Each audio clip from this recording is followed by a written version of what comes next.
Hello my dear student, कैसे हैं आप सब बच्चों। आज हम सामाजिक विज्ञान के दूसरे बुक यानी कि इकोनॉमिक्स अर्थशास्त्र का आज पहला चैप्टर देखेंगे। अर्थशास्त्र यानी कि इसमें अर्थ के बारे में बताया गया है कि मनी क्या होती है, आर्थिक स्थिति कैसे उत्पादित होती है। तो अर्थशास्त्र में यानी कि इकोनॉमिक्स में पहला अध्याय में पालमपुर की गांव की कहानी यानी कि एक काल्पनिक गांव के माध्यम से इस कहानी को बताया गया है कि किस तरीके से पालमपुर गांव में आर्थिक स्थिति उसके विकसित करने के लिए किन किन संसाधनों का प्रयोग किया जाता है और किन वस्तुओं की सेवाओं से वहां पर उत्पादित वस्तुएं की जाती हैं। तो आइए हम देखते हैं सबसे पहले अवलोकन करा कि इस कहानी का उद्देश्य उत्पादन से संबंधित कुछ मूल विचारों से परिचय कराना है और ऐसा हम एक काल्पनिक गांव पालमपुर की कहानी के माध्यम से कर रहे हैं। यानी कि जो उद्देश्य उत्पादन से संबंधित उसके मूल विचार यानी कि किन किन माध्यमों से वस्तुएं उत्पादित होती हैं और उनसे किस तरीके से हमें अर्थ यानी कि जीविका चलाने के लिए हमें अर्थ की यानी कि पैसे की प्राप्ति होती है। कहा कि पालमपुर में खेती मुख्य क्रिया है। क्या है? मुख्य क्रिया यानी कि क्या है? एक काल्पनिक गांव है, काल्पनिक गांव का नाम रखा गया है और वहाँ की जो खेती है वह मुख्य है और आज खास तौर से अपने भारत के भी मुख्य क्रिया खेती ही है। कहा कि जबकि अन्य कई क्रियाएं जैसे लघु स्तरीय, विनिर्माण, डेयरी, परिवहन आदि सीमित स्तर पर की जाती है। इन उत्पादन क्रियाओं के विभिन्न प्रकार के संसाधनों की आवश्यकता होती है। यानी कि चाहे लघु स्तरीय हो, चाहे छोटे मोटे काम धंधे हो, लघु हाथों से जिसको हथकरघा बोलते हैं, फिर विनिर्माण, फिर छोटे छोटे वस्तुओं को फिर उसको बड़े पैमाने पे दोबारा तैयार करना, फिर डेयरी यानी कि जहाँ पे मिल्क उत्पादन होता है और फिर परिवहन यानी कि आने जाने के साधन वहाँ पे क्या है? सीमित है। और फिर इन उत्पादन क्रियाओं के लिए विभिन्न प्रकार के संसाधनों की आवश्यकता होती है यथा प्राकृतिक संसाधन, मानव निर्मित वस्तुएं यानी कि जो प्राकृतिक रूप से संसाधन हमारे सामने है, फिर मानव निर्मित यानी कि जो मानव द्वारा बनाई गई वस्तुएं हैं और फिर मानव प्रयास यानी कि जो मानव कोशिश कर रहे हैं, मुद्रा आदि यानी कि इन विभिन्न संसाधनों में ये सारी चिड़ियाएं उसमें शामिल हैं। पालमपुर की कहानी से हमें विदित होता है यानी कि ज्ञात होता है कि गांव में इच्छित वस्तुओं और सेवाओं को उत्पादन करने के लिए विभिन्न संसाधन किस प्रकार संयोजित होते हैं यानी कि उन सारे उत्पादों को प्रयोग में जो विभिन्न संसाधन वो किस तरह उसमें अपनी भूमिका निभाते हैं। आइए देखते हैं। अब हमारा दूसरा पॉइंट है परिचय। कहा कि पालमपुर आसपास के गांव और कस्बों से भली भांति जुड़ा है। यानी कि जो पालमपुर गांव है वो अपने आस पड़ोस यानी कि आसपास के गांव से और फिर जो कस्बा उससे बहुत अच्छी तरीके से जुड़ा है। एक बड़ा गांव रायगंज पालमपुर से 3 किलोमीटर की दूरी पर है और प्रत्येक मौसम यह सड़क गांव को रायगंज और उससे आगे निकटतम छोटे कस्बे शाहपुर से जोड़ती है। यानी कि प्रत्येक मौसम में यह सड़क गांव को रायगंज और उससे आगे निकटतम यानी कि उससे आगे जो निकट के छोटे छोटे कस्बे और शाहपुर से जोड़ती है। और इस सड़क पर गुड़ और अन्य वस्तुओं से लदी हुई बैलगाड़ियां, भैंसा बंगी से लेकर के अन्य कई तरह के वाहन जैसे मोटरसाइकिल, जीप, ट्रैक्टर और ट्रक तक देखे जा सकते हैं। यानी उन सड़कों पे ये सारी परिवहन जो यातायात के साधन है उस सड़क पर चलते हैं। इस गांव में विभिन्न जातियों के लगभग 450 परिवार रहते हैं। किस गांव में? यानी कि पालमपुर गांव में विभिन्न जाति यानी कि सभी जातियों को लेकर के लगभग क्लियर नहीं है, बस लगभग 450 परिवार रहते हैं। और गांव में अधिकांश भूमि के स्वामी उच्च जाति के 80 परिवार हैं। जो भूस्वामी हैं वो उच्च जाति के परिवार हैं। उनके मकान जिनमें से कुछ बहुत बड़े हैं, ईंट और सीमेंट के बने हुए हैं। यानी कि कुछ लोग बहुत बड़े भी हैं जिनके मकान घर फूस के न होकर के, घास फूस के न होकर के ईंट और सीमेंट से हैं।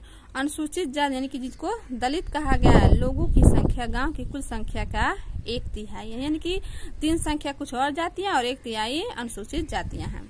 और वे गांव के एक कोने में काफी छोटे घरों में रहते हैं जिनमें कुछ मिट्टी और फूस के बने हैं और अधिकांश के घरों में बिजली और खेतों में सभी नलकूप बिजली से ही चलते हैं।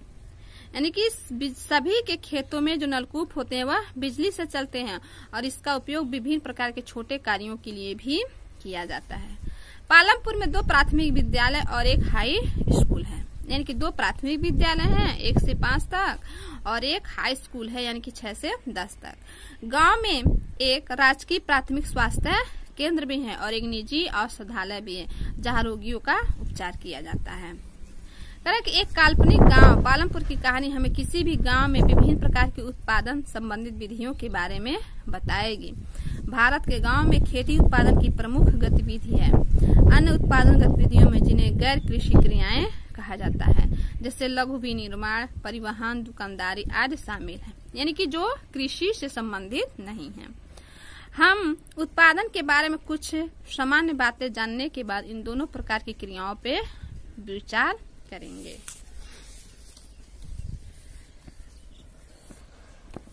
पहला पॉइंट है उत्पादन का संगठन, कि किस तरीके के उत्पादन का संगठन बनाया गया है। करेक्ट, उत्पादन का उद्देश्य ऐसी वस्तुएं और सेवाएं उत्पादित करना है जिनकी हमें आवश्यकता है। इनके उत्पादन का जो मुख्य उद्देश्य है जिससे लोगों की आवश्यकता है और वस्तुओं और सेवाओं के उत्पादन के लिए 4 चीजें सबसे महत्वपूर्ण होती हैं। पहला श्रम होता है, दूसरा भूमि होती है और तीसरा पूंजी होता है और चौथा स्थायी पूंजी होती है। कि पहली आवश्यकता भूमि तथा अन्य प्राकृतिक संसाधन जैसे जल, वन और खनिज। यानी कि भूमि के साथ साथ ये भूमि की भी क्या है, प्राकृतिक संसाधन है। जल भी हमारा प्राकृतिक संसाधन है, वन भी हमारा, और खनिज, ये क्या है, सब प्राकृतिक संसाधन है। और दूसरी आवश्यकता है श्रम, अर्थात जो लोग काम करेंगे। श्रम तो आसमान से नहीं आता है, जो व्यक्ति काम करता है वही हमारा श्रम है। अगर व्यक्ति ना रहे, श्रम ना रहे तो कोई भी काम संभव नहीं है। कुछ उत्पादन क्रियाओं में जरूरी कार्यों को करने के लिए बहुत ज्यादा पढ़े लिखे कर्मियों की जरूरत भी होती है और दूसरी क्रियाओं के लिए शारीरिक कार्य करने वाले श्रमिकों की जरूरत होती है और प्रत्येक श्रमिक उत्पादन के लिए आवश्यक श्रम प्रदान करता है। तीसरी आवश्यकता है भौतिक पूंजी, अर्थात उत्पादन के प्रत्येक स्तर पर अपेक्षित कई तरह के आगत। क्या आप जानते हैं कि भौतिक पूंजी के अंतर्गत कौन कौन सी मदें आती हैं? देखिए क्या क्या आती हैं। पहला औजार, मशीन, भवन, औजारों तथा मशीनों में अत्यंत साधारण औजार जैसे किसान का हल से लेकर के परिष्कृत मशीनें जैसे जनरेटर, टरबाइन, कंप्यूटर आदि। ये क्या है, एक भौतिक पूंजी है जिससे लोग मदद लेकर के काम करते हैं। औजारों, मशीनों और भवनों का उत्पादन में कई वर्षों तक प्रयोग होता है और इन्हें स्थायी पूंजी भी कहा जाता है। फिर है कच्चा माल, नगद मुद्रा। उत्पादन में कई प्रकार के कच्चे माल की आवश्यकता होती है, जैसे बुनकर द्वारा प्रयोग किया जाने वाला सूत और कुम्हार द्वारा प्रयोग में लाई जाने वाली मिट्टी, और उत्पादन के दौरान भुगतान करने तथा जरूरी माल खरीदने के लिए कुछ पैसों की भी आवश्यकता होती है। और कच्चा माल तथा नगद पैसों को कार्यशील पूंजी कहते हैं। यानी कि जो कच्चा माल होता है और नगद पैसे होते हैं वह कार्यशील पूंजी होते हैं, यानी कि वह कार्य को आगे बढ़ाते हैं। औजारों, मशीनों तथा भवनों से भिन्न ये चीज उत्पादन क्रिया के दौरान समाप्त हो जाती है। यानी कि जैसे ही उत्पादन शुरू होता है ये सारी जो क्रियाएं होती हैं वो समाप्त हो जाती हैं। फिर कह रहा है एक चौथी आवश्यकता भी होती है, आपको स्वयं उपभोग हेतु, बाजार या बिक्री हेतु भी उत्पादन करने के लिए भूमि, श्रम, भौतिक पूंजी को एक साथ करने योग्य बनाने के लिए ज्ञान और उद्यम की आवश्यकता पड़ती है और आजकल इसे मानव पूंजी कहा गया है। क्या कहा गया है? मानव पूंजी।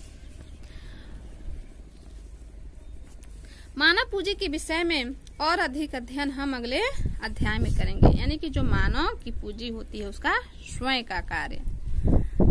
उत्पादन भूमि, श्रम और पूंजी को संयोजित करके संगठित होता है जिन्हें उत्पादन के कारक कहा जाता है।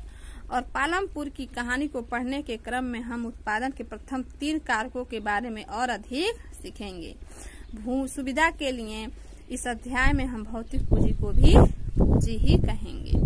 यहाँ पे एक चित्र भी दिखाया गया है, कारखानों में मशीनों पर कार्य करते श्रमिक। अगर मशीनें हैं और उसे करने वाला नहीं है तो मशीनें क्या हैं, बेकार हैं। तो सबसे अहम क्या है, मानव पूंजी, यानी कि जो श्रम है व्यक्ति के पास। पहला पॉइंट है पालमपुर में खेती।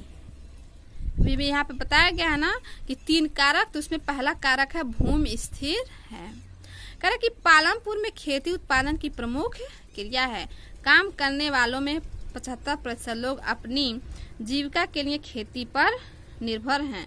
वे किसान अथवा कृषि श्रमिक हो सकते हैं और इन लोगों का हित खेतों में उत्पादन से जुड़ा है। यानी कि जितना अधिक उत्पादन होगा उतना उनका लाभ होगा, अगर उत्पादन कम होगा तो उतना ही उनका हानि होगा। लेकिन याद रखिए, कृषि उत्पादन में एक मूलभूत कठिनाई है, खेती में प्रयुक्त भूमि क्षेत्र वस्तुतः स्थिर होना चाहिए। यानी कि प्रयुक्त खेती करने के लिए प्रयुक्त भूमि होनी चाहिए, यानी कि ज्यादा से ज्यादा भूमि होनी चाहिए। पालमपुर में 1960 से आज तक जुताई के अंतर्गत भूमि क्षेत्र में कोई विस्तार नहीं हुआ। उस समय तक गांव की कुछ बंजर भूमि को कृषि योग्य भूमि में बदल दिया गया और नई भूमि को खेती योग्य बनाकर कृषि उत्पादन को बढ़ाने की कोई गुंजाइश नहीं है। यानी कि जो पुराने कृषि थे, तो कृषि योग्य खेत थे, अभी उसी पे है। जो बंजर भूमि है अभी उन्हें भूमि में यानी कि कृषि योग्य में बदला गया है, लेकिन अभी उस पे अच्छे से उत्पादन नहीं हो रहा है। कहा कि भूमि मापने की इकाई, मानक इकाई हेक्टेयर है। यदि गाँवों में भूमि का माप बीघा, गुंडा आदि जैसे क्षेत्रीय इकाइयों में भी किया जाता है तो 1 हेक्टेयर 100 मीटर की भुजा वाले वर्ग के क्षेत्रफल के बराबर होता है। क्या आप 1 हेक्टेयर के मैदान के क्षेत्र की तुलना अपने स्कूल के मैदान से कर सकते हैं? अगला पॉइंट है, क्या उसी भूमि से अधिक पैदावार करने का कोई तरीका है? कहा कि यहाँ जिस प्रकार की फसल पैदा की जाती है और जैसे सुविधाएं उपलब्ध है उन्हें देखते हुए पालमपुर उत्तर प्रदेश के पश्चिम भाग के गांव की तरह लगता है कि पालमपुर में समस्त भूमि पे खेती की जाती है, कोई भूमि बेकार नहीं छोड़ी जाती। बरसात के मौसम में खरीफ की फसल किसान ज्वार बाजरा उगाते हैं और इन पौधों को पशुओं के चारे के लिए प्रयोग में लाया जाता है और इसके बाद अक्टूबर और दिसंबर के बीच आलू की खेती होती है। फिर सर्दी के मौसम रबी में खेतों में गेहूं उगाया जाता है और उत्पादन गेहूं में परिवार के खाने के लिए रखकर शेष गेहूं किसान रायगंज की मंडी में बेच देते हैं। यानी कि जो उनके फसल होते हैं अपने पूरे साल के अपने परिवार के खाने के लिए रख देते हैं, जो एक्स्ट्रा होते हैं उसे रायगढ़ के मंडी में बेच आते हैं। भूमि के एक भाग में गन्ने की खेती भी की जाती है जिसकी वर्ष में एक बार कटाई होती है और गन्ना अपने कच्चे रूप में या गुड़ के रूप में शाहपुर के व्यापारियों को बेचा जाता है। चाहे उसे कच्चा और चाहे उसे गुड़ बना करके व्यापारियों को बेचा जाता है। और पालमपुर में एक वर्ष में किसान 3 अलग अलग तरह के फसलें पैदा करते हैं और एक वर्ष में किसी भी भूमि पर एक से ज्यादा फसल पैदा करने वाले को बहुविधि फसल प्रणाली कहते हैं। यह भूमि के किसी भी एक टुकड़े में उपज बढ़ाने की सबसे सामान्य प्रणाली है और पालमपुर में सभी किसान कम से कम 2 मुख्य फसलें पैदा करते हैं और कई किसान पिछले 15-20 वर्षों में तीसरी फसल के रूप में भी आलू पैदा कर लेते हैं। इस तरीके से पालमपुर में खेती की जाती है। तो हमने अभी 2 पॉइंट देखे हैं, भूमि स्थिर है और क्या उसी भूमि पर अधिक पैदावार करने का कोई तरीका है? तो हाँ, तरीका है, क्योंकि हम जो सिंचाई के माध्यम है, कुड़ाई के माध्यम, उसको हम विधिवत नए टेक्नोलॉजी का प्रयोग करके हम अच्छे पैदावार कर सकते हैं। तो आज की वीडियो में बस इतना ही, बाकी हम सेकेंड वीडियो में देखेंगे तीसरा पॉइंट कि किस तरीके से मौसम में पैदा की गई फसल के रूप में मापा जाता है। तो इसको अच्छे से पढ़िएगा और ध्यान से पढ़िएगा। धन्यवाद।